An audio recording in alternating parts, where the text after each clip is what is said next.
Coming to you live from our studios in Belize City, this is the evening news on Love Television for today, Friday, June 3. We've got a lot to share with you this evening, so we'll get started with a look at the top stories.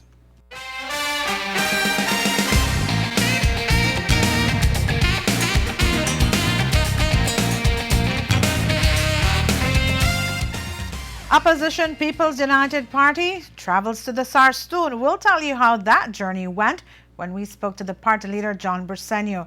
The Inter-American Development Bank provides loan to improve Belize's solid waste management. Belize prepares for Kadikader Games. Fireman dies in road traffic incident in Corozal District. A new primary school champion crowned. Mechanic shop in Ladyville goes up in flames. And workshop focusing on competitive policies held. Members of the National Executive, along with other officials of the People's United Party, ventured out onto the Sarstoon earlier today. It is a trip they have been meaning to take for some weeks now, although initially they did want to do it within the time frame when the statutory instrument over the Sarstoon was in effect. It was a silent move from the PUP, with no advance notifications to the media. Love News spoke with party leader John Bursenio just before 6 o'clock this evening to find out how today's trip went. About 12 members of parliamentarians and members of the National Executive that went to visit the Sarstoon area, including going along the Sarstoon Island and stopping by the BDF Port Operating Base. As I said several weeks ago, that we, at the National Executive and the National Party Council, it was said that it is important for us as leaders to visit the Sarstoon area so that we can have a better appreciation of the challenges that we're facing, not only the government, but the BDF and even our citizens that live in that area. Party leader Bursenio says that while they did not notify the media or the public of their plans to travel, they did communicate it to the Prime Minister, Dean Barrow. Bursenio added that the trip went without any troubles or tension, and they were able to pay a visit to the BDF's forward operating base. The Guatemalan military was nowhere in sight. We did inform the Prime Minister that we were going to visit the area, that a number of parliamentarians, such as deputy leaders, Corel Hyde and Karim Musa, that we have been there, such as Ivan Courtney and Senator Paul Thompson. Certainly, we also had here representatives from Down South, Honorable Oscar Kenya and Rodwell Ferguson. So we had, including the chairman, the party chairman, so we had kind of people from all across the country just to represent the party. So, but no, we did not have. We informed the Prime Minister that we were going to visit the area, and then he alerted the BDF and alerted Ambassador in Guatemala, who I'm told also alerted the Foreign Minister in Guatemala. So we are appreciative that there were no incidents, and that's the way it's supposed to be, because as far as we're concerned, we've been traveling in our territory, in the insular waters that belong to Belize. Whilst at the forward operating base, the PUP officials spoke with the soldiers. From the looks of things, it is starting to look as though diplomacy is working, and the government's insistence on a peaceful approach is proving to be the way to go. Yes, we did speak to them, and they are telling us that there is a fresh group that just moved. I think they do 14 days rotation, and they said that on Tuesday they came in, and also the BDF went to refuel soldiers in Cadena, and they said there were no incidents. The Guatemalans did not shadow them or follow them, or did not prevent them from going into the Sarstoon River. So hopefully that's a good sign that tensions are easing, and that the diplomatic work that we're doing as a government, that it's starting to pay off. So, we have to be, as the diplomats would say that they will be cautiously optimistic, or that's what we are at this moment. Last week, Friday, when members of the media traveled to the Sarstoon, they were blocked from entering, and according to reports, a very strongly worded protest note was sent out to the various parties involved in the negotiations between Belize and Guatemala. Over the next 5 years, $10 million will be spent in Belize on making sanitary landfills available in the country's major tourist destinations. It is an initiative being funded by the Inter-American Development Bank with the goal of reducing environmental pollution through the improvement of solid waste management practices. The loan from IDB will be used to improve solid waste transport, recovery, and final disposal in towns and villages in the northern and southern districts, as well as in Belmopan. The project will include expanding the Mile 24 regional sanitary landfill, including construction of a new cell for final disposal. The regional landfill, located at Mile 24 on the George Price Highway, connecting Belize City, Belmopan, and San Ignacio to the border with Guatemala, is the country's only operational sanitary landfill and was the main output of a previous solid waste management program completed with IDB's support in 2015. The funds will also help close 6 existing dump sites and replace them with transfer stations where waste will be temporarily deposited before being transported to Mile 24 for final disposal. Additionally, the project will strengthen the Solid Waste Management Authority as the lead agency in the waste management sector. A fireman from the Corozal district died in a road traffic incident. This morning, 33-year-old Meshack Henry, who heads the fire department in Corozal, was traveling on the Philip Golson Highway on a motorcycle when there was a collision with a dump truck. Corporal Roger Novello of the traffic branch in Corozal shared their initial findings with Love News. On today's date, 3rd of June 2016, about 11:45 a.m., information received of a traffic accident at the junction of 7th Avenue and 10th Avenue. Police made their way to the scene, and upon arrival, police observed a black Kawasaki Ninja motorcycle, license plate CZL M0559, with extensive damage on the right-hand side of the road when traveling from a south direction to a north direction.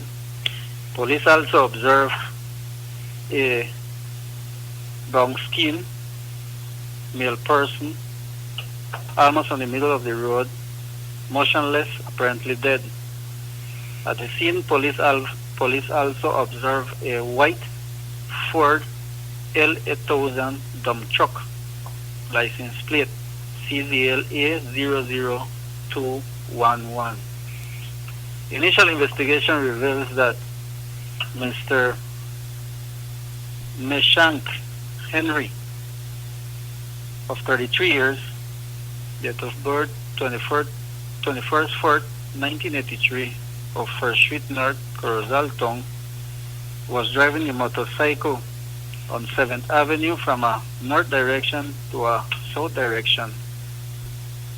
Upon reaching at the said junction, truck driven at the time by Jose Williams, 64 years, date of birth 16/10/1951, Belizean driver of the Street North Altamira area, Corozal Tong, who was driving on 10th Avenue from east to west, attempting to cross 7th Avenue, and in the process, Mr. Henry, who was riding the cycle, collided on the left, also be on the right center of the truck, causing the truck to apparently run over him. Mr. Henry body is presently at the Northern Regional Hospital at the morgue, waiting post-mortem. Williams was detained pending charges.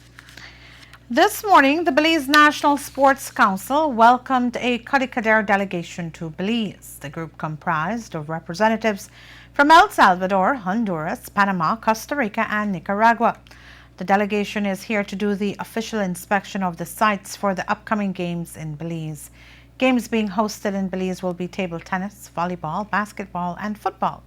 The Minister of State in the Ministry of Sports and Culture, Elodio Aragon Jr., spoke to Love News about the preparations. We are well prepared. I think the government has invested a lot in sporting facilities. I think all our sporting facilities, the ones in Belize City, in the Cayo districts, namely Belmopan and San Ignacio, those are up to scratch. I think we won't have any problems there. The complex that will be used in Orange Rock, that needs a little work, not that much. We have already secured funding to give us that support to ensure we get that facility up and running to the standards we believe is necessary. Apart from that, I think we are good to go. The organization, the committee that we have formed in terms of the different ministries and the different people that we need to ensure that we want to be able to raise the resources to enable to coordinate and the logistical expectation that we need to do for these games. I think all of that is in order. We are looking forward to a very successful Codicader games here between July the 8th to the 11th. We think that will be a grand success for us. And we just want to thank in advance the people who are putting the work together from the National Sports Council and likewise from these various schools and business sector here in Belize. The delegation will also review Belize's Codicader plan of action, which includes hotels, food, and recreation. Belize will be hosting over 1,000 participants. Aragon spoke about the budget for the event. I think the National Sports Council committee that has been established to spearhead this, I think they are looking at it's over $300,000 that we are looking at. Some of that resource has come from the government, but a large part of this resource is coming from our partners, our stakeholders, and the business community out there, So, of course, each country that comes pays a small fee likewise for each participant. So all of that, along with what we are doing logistically in terms of working along with our business sector, whether it be the hotels, whether it be the vehicles that we need, etc. All of these things, the people who provide food, all of these things, we are working together to ensure that we can do this as effective as possible, because at the end of the day, it comes down to resources. But we do believe from the plans that we have done that we are ready and we are prepared for Codicader Games, and we are looking forward to that being hosted here in Belize in July. While the sports councils get ready to host the games, we found out if our Belizean teams are ready to participate. Most of our students that will be participating, remember this is only the first part of Codicader. Codicader Games is threefold. One, which will be hosting in Belize, which is the under 13. And most of these, our players or the people who will participate, the students, have already been selected from the various high schools during their basketball competition, during their football competition, volleyball competition. So all of this is basically set. Of course, we have to find for the ping pong, etc. But apart from that, when we look at the Codicader Games, like I was saying, it's threefold. The first is here in Belize, which is hosting the under 13. In September, we'll be hosting the under. Well, not we. Sorry, it'll be, if I'm not mistaken, we have Honduras hosting the under 16, and in November, we'll have the disabilities part of it being hosted by another country. So that is the threefold sporting events for Codicader this year. We are hosting it this year for the under 13. The games are scheduled to run from July 6th to the 11th. Competition is a reality that businesses have to factor in their development and could seriously affect them negatively. To prevent and foster a field of fair competition, economists believe that a competition law and policy are needed. Today, the Caribbean Community Competition Commission hosted a one-day training to sensitize the community on competition law. Senior economist Barry Headley spoke with Love News about today's training. This training, which is being provided by the consulting firm Econosio, is part of that process of making sure that Belizeans are aware of the various trade agreements that they are party to, such as the revised Treaty of Chagaramas, as well as the CARIFORUM EU Economic Partnership Agreement. So how can you trade if you're not even aware of what are the agreements out there that you may potentially benefit from, and what are the markets that you can possibly access through those agreements? So that is part of the process of saying, yes, we're bringing down the barriers, but we're also going to put the laws in place to ensure that competition is not done in an unfair manner when you want to compete with those other countries and in those other jurisdictions. Headley said regulating competition practices is necessary for business growth. When we think about competition, we are talking about a process of individual firms competing among themselves.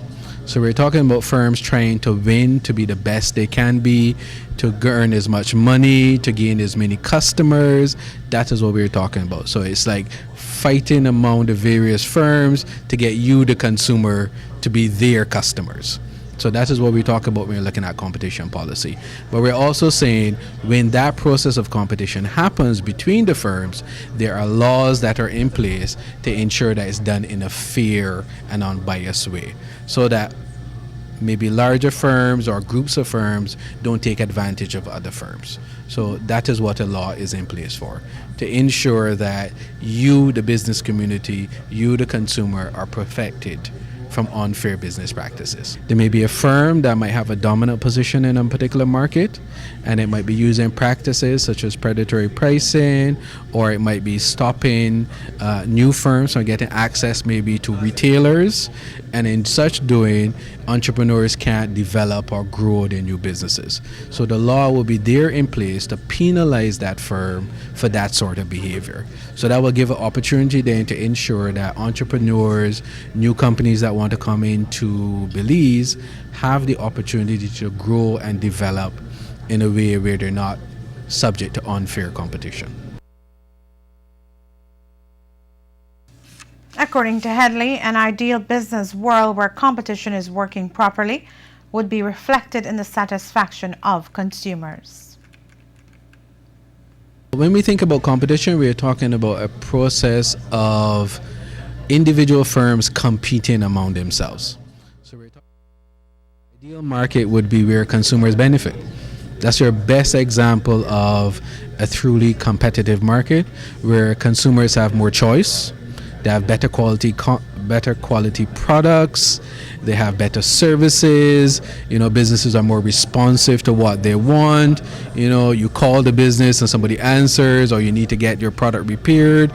They're willing to repair it because they know you might switch your business to someone else. So at the end of the day, a truly competitive market is one where consumers really drive the development of that market and get the benefits from that competition. Headley said a majority of dissatisfied consumers reflects that there is unfair competition going on in the business world. The Caribbean Community Competition Commission held a sensitization session on competition law and policy. The objective was to educate participants on the drafting of a competition law and policy. However, a very important aspect of the policy is its enforceability. We asked Director of Foreign Trade, Dr. Leroy Almendarez, how enforceable the competition law and policy will be once it's drafted. And for example, like I said, like this morning and what is happening today, it gives us a very good idea of what our anti-competitive behavior. Now, if the law is in place, I then have to abide and comply with that law. Because if I don't comply with the law, it simply means, remember, ignorance of the law is not an excuse. And so if I do not comply, there should be certain reprimands within the law where anti-competitive behavior will have negative repercussions against you. Because that's how it happens in other jurisdictions. But the law is not in place. Remember, Belize does not have a competition law.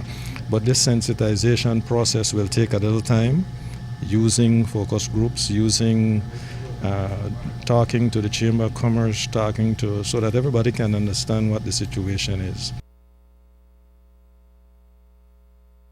Dr. Almendares also spoke about the regulating body that would be charged with enforcing the competition law and policy.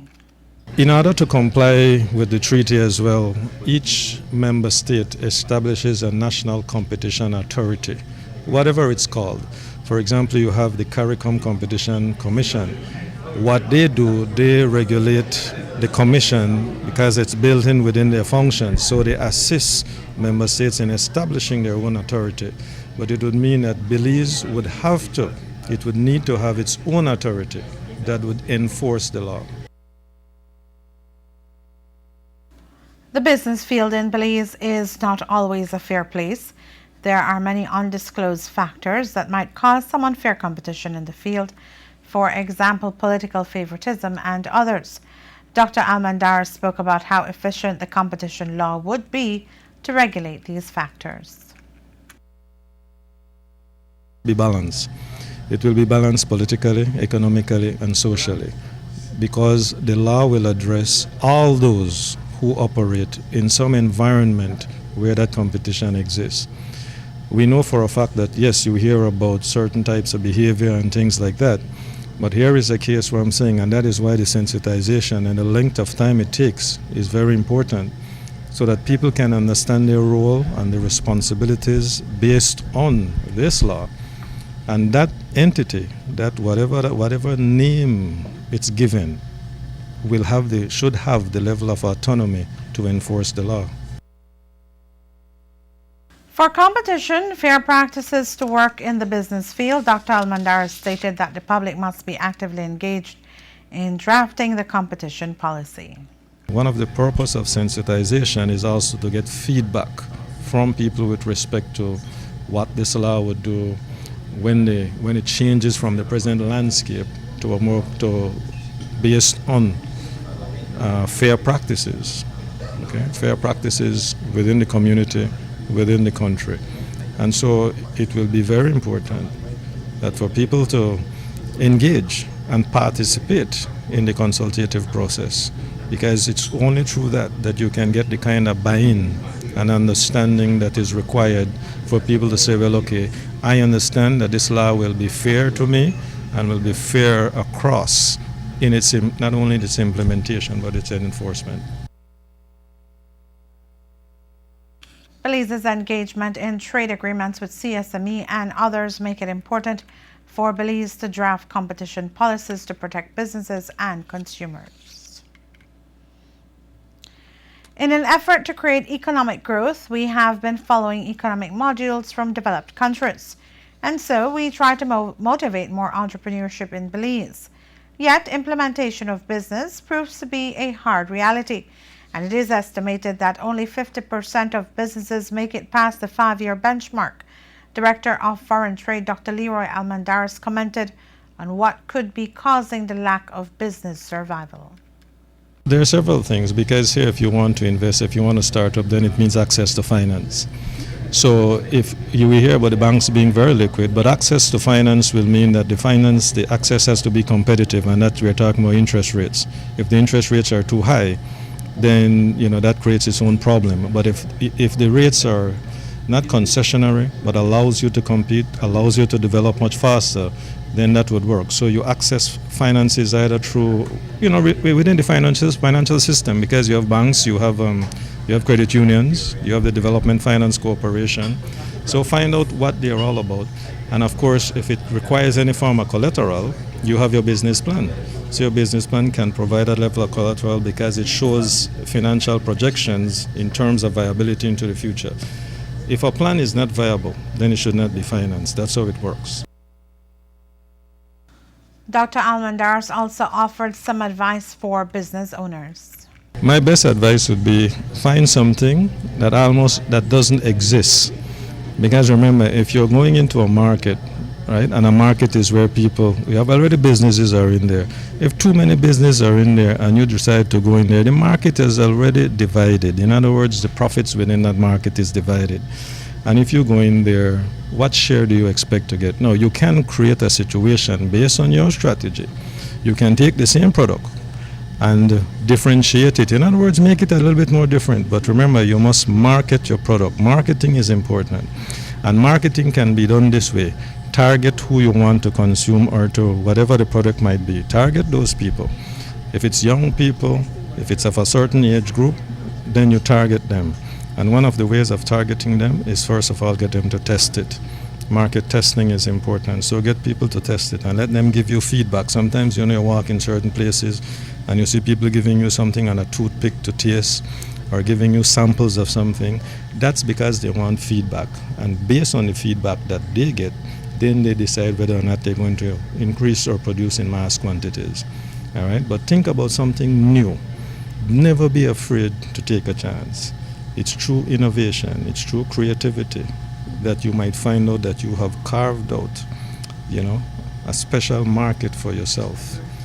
And others might want to join, but you would have taken the lead because you had the concept. But don't sit on the concept.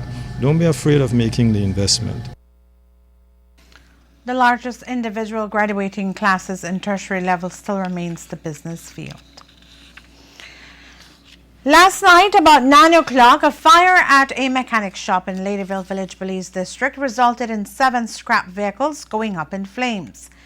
Love News spoke to the owner of the shop on the Philip Golson Highway, who told us that someone who resides near his establishment set fire to some bushes and left it unattended. The owner felt that the wind shifted the direction of the flames, which caught his scrap cars. Minutes after, the fire service department in Ladyville had the fire under control.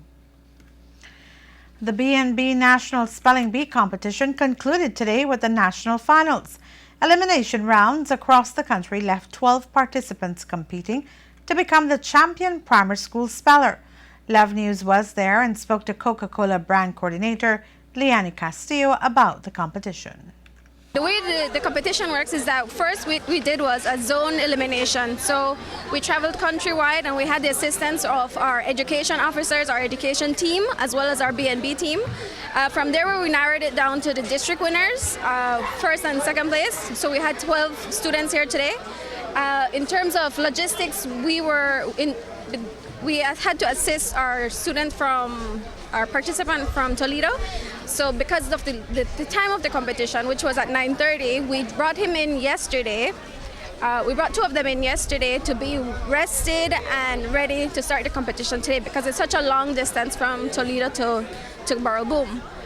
So that's basically how it works. But we have been in planning since last year actually, and we've been the process from zone to district to finals has been since February, and again in April, and now today with the finals. So it's a long, it's a good journey, but within several months. Castillo spoke about the importance of the annual event. What we try to highlight is the fact that we try to encourage kids to continue reading, the importance of reading and literature. Also, we find that we have kids with different talents. Not everyone will be out with sports. Everyone has their different and their hidden talents, and this speaks to kids that enjoy reading and it encourages reading. So that's why we find it important to continue with this 22-year-long tradition to continue to encourage our kids. Even those in the audience, today we offered them puzzles to encourage them to, the importance and the fun that can be associated with spelling. First place went to Jahil Warrior of Bethel Adventist Primary School in Toledo. He gave Love News his sentiments on winning. I feel very, very excited. You should keep your head up high and pray to God, and you can make it and win the spelling bee.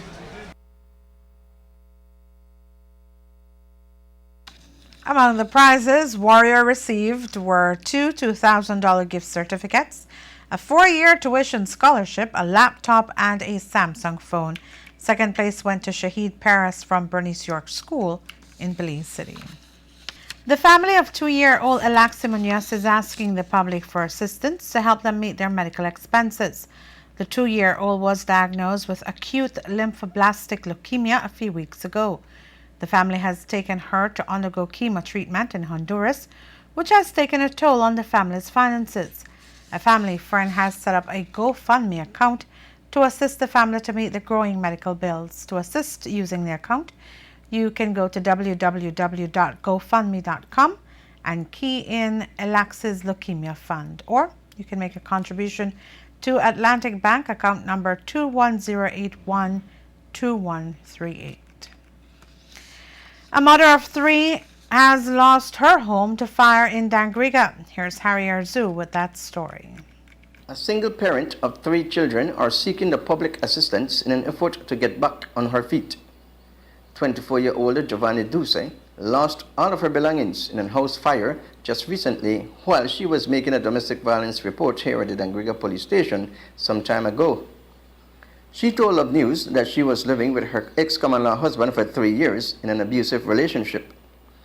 When she finally had enough and had gathered the courage to make a report, she was informed that her house was on fire. She spoke with Love News about her ordeal. The 28th of May, about 11:30 p.m. minutes to 12 a.m., my house was burned down when I was at the police station making a domestic violence report. My report stems from a continuous domestic violence relationship that has been inflicted upon me by my ex-boyfriend. This has been my second report on the police station due to the fact that my ex-boyfriend has threatened to kill me. As the result of the house fire, I asked for help. At this time, I asked generally public to assist me to get back on my feet, while soft like food and clothing and constructing material. Despite that fact, I take out restraining order against 25 years old Vincent Martinez. He still come around harassing me. I would like the police department to look into this matter seriously. Currently, I am homeless, and if anyone could please help assist, this number 6249438. Thanks. Reporting for Love News from It was about 5 years ago when the Minister of Education, Patrick Faber, spoke of the improvements to the education system, including the mandatory teaching certificate that one must possess in order to be in the classroom. With the new school year coming up in August, we spoke with the CEO for Education, David Leacock, who talked to us on different licenses available for teachers.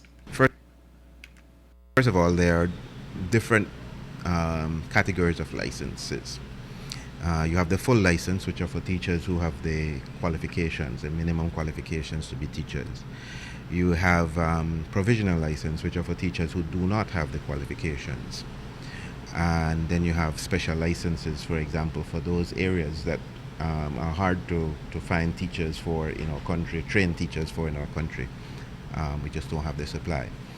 The provisional license is the one that I think you are speaking of, and that license is for 5 years, and basically that 5 years is a grace period for you to get your qualifications so that you can get a full license. This has been in the regulation since 2000. However, it was never enforced. In 2010, there were some reforms done to the system where teachers were given notice that they would have to be duly qualified to teach. As a consequence to those reforms, a commission was formed in 2011, and teachers were given 5 years to achieve their qualifications in order to be eligible for employment in the school system. With the reform we did to the Education and Training Act in 2010 and the establishment of the Belize Teaching Service Commission, we signaled that we were going to take the issue of hiring teachers who are qualified very seriously, teachers with full licenses. We signaled that to the managing authorities that they will no longer entertain them just hiring people who are not qualified. And we also signaled to teachers that they needed to be qualified to have their full licenses. So when the commission was established in 2011, I believe, we issued a memorandum to all teachers, to all managing authorities, informing that we would start counting from 2011. So some people might have had licenses, provisional licenses that were from 2000 or before or after, which may have expired even before 2011. And we said, okay, we are going to start a new date to count from. And we said, this is the date we're going to start counting from. At the end of 5 years from this date, if you don't have your qualifications, then you would no longer be eligible for employment. Your license would no longer be valid, and therefore you would no longer be eligible for employment. We are at that point now, and you're aware that a committee headed by the Chief Education Officer has been established to review applications, because some people have taken the opportunity to qualify themselves, but maybe they're not quite complete in their programs. So we're going to give those ones a little bit longer grace period to complete their programs. And so there's what we call a special permit committee that is looking at those people who have applied to say, please give me a break. I did try to get I am trying to qualify myself. I only have a little bit more time to complete. And so that process is just about winding up.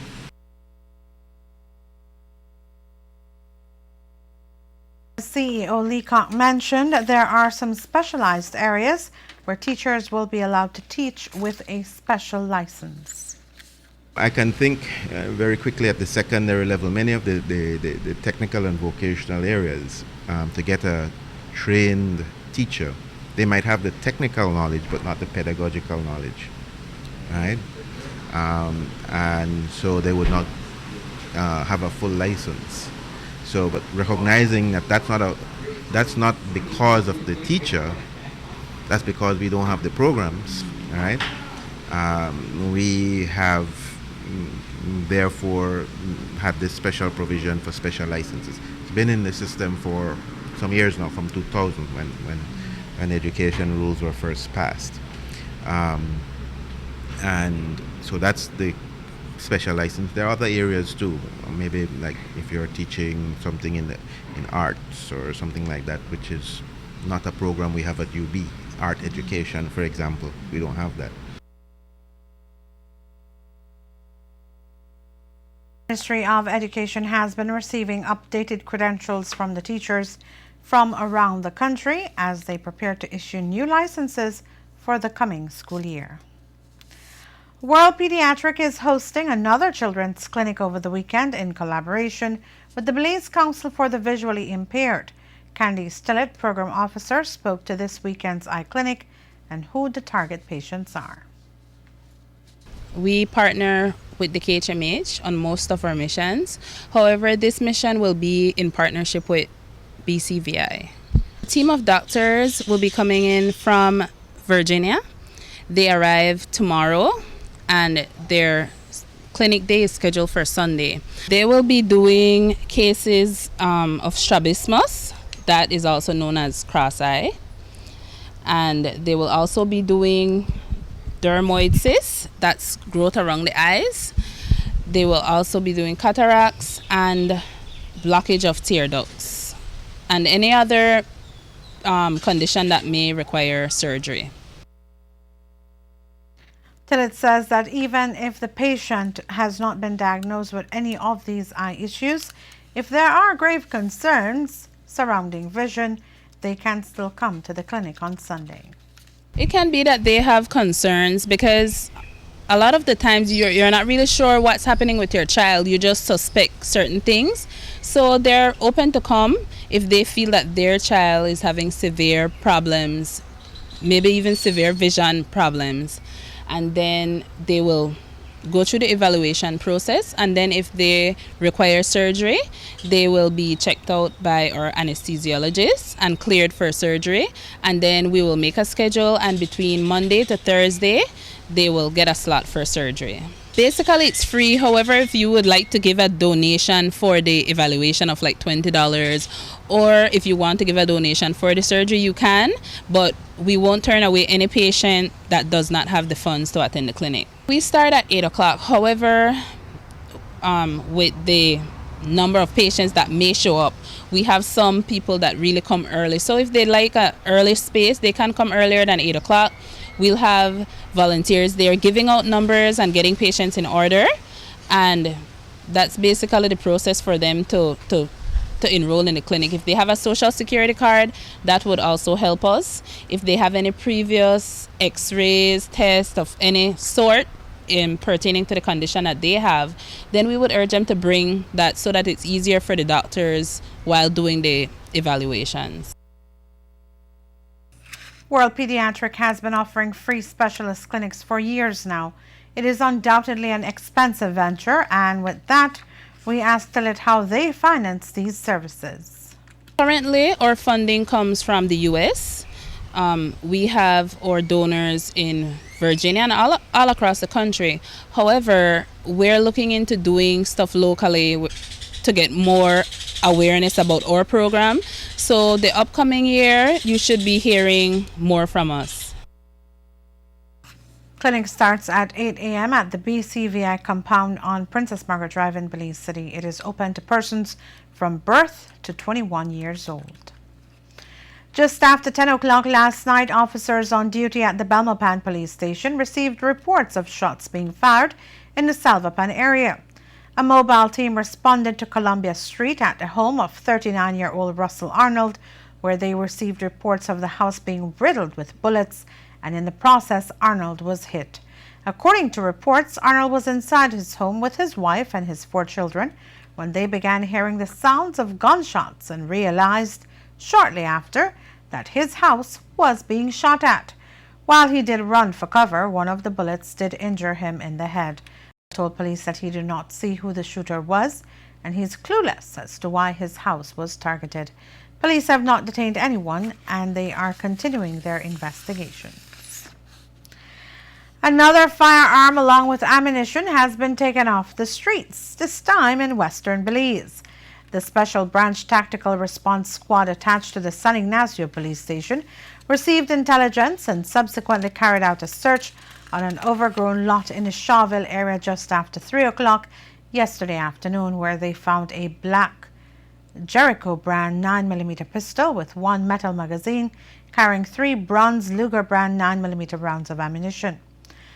There was no one in the area at the time of the search, hence the gun and ammunition were taken in and labeled as found property.